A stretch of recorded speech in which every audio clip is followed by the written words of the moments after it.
Bonjour et bienvenue dans un tout nouveau monde sexy, zen et happy. D'abord, pour vous mettre en contexte, une histoire, la légende amérindienne de l'aigle. Savez-vous qu'à l'âge de 40 ans, l'aigle est placé devant un choix? En fait, il est devant un Y, qu'on pourrait dire.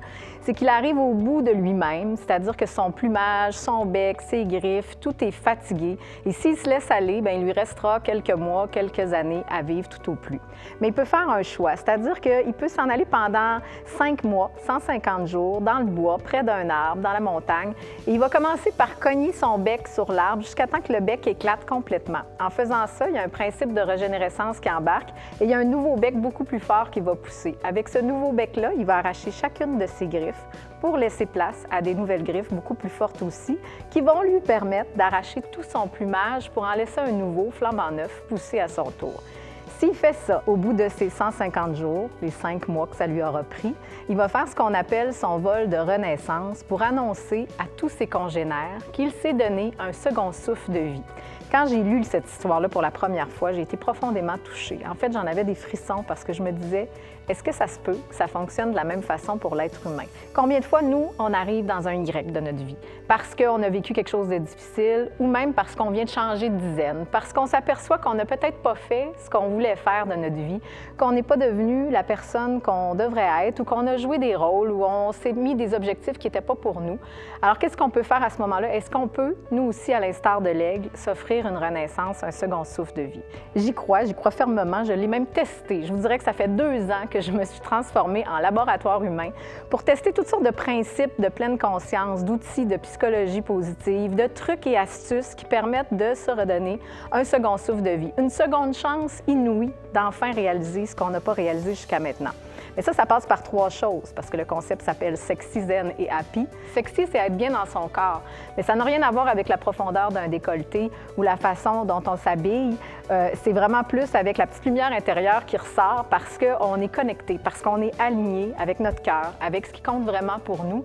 Tellement on fait ça, on rayonne, donc on inspire tout le monde autour. Et c'est souvent ces personnes-là qu'on va voir sourire, qui vont nous attirer, qui vont nous inspirer parce qu'on les trouve vraiment sexy. Être zen, pour moi, c'est être en paix dans son esprit. Donc, comment on peut diminuer le stress, s'enlever tous les tracas, faire diminuer les ronrons mentaux aussi qu'on a souvent dans notre tête, se libérer en quelque sorte pour laisser sortir la formidable personne qui se cache en arrière de tous ces tracas-là ou ce qui ne va pas dans notre vie. Et troisièmement, être happy.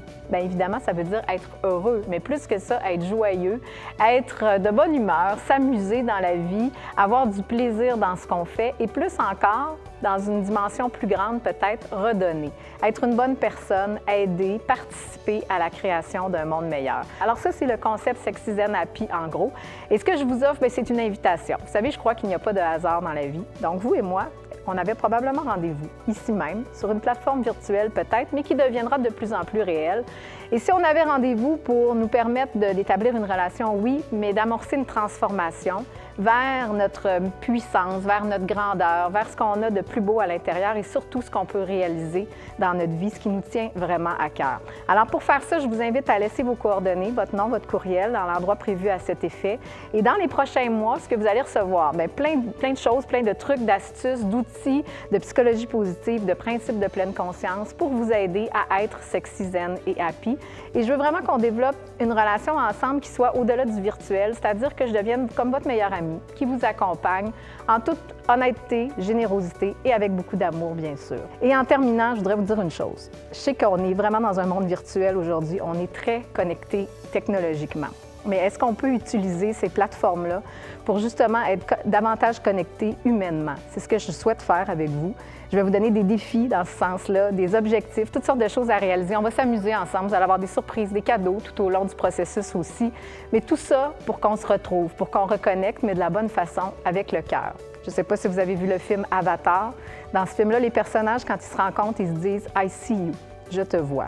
Qu'est-ce que ça veut dire? C'était le namasté un peu, l'exemple du namasté en Inde.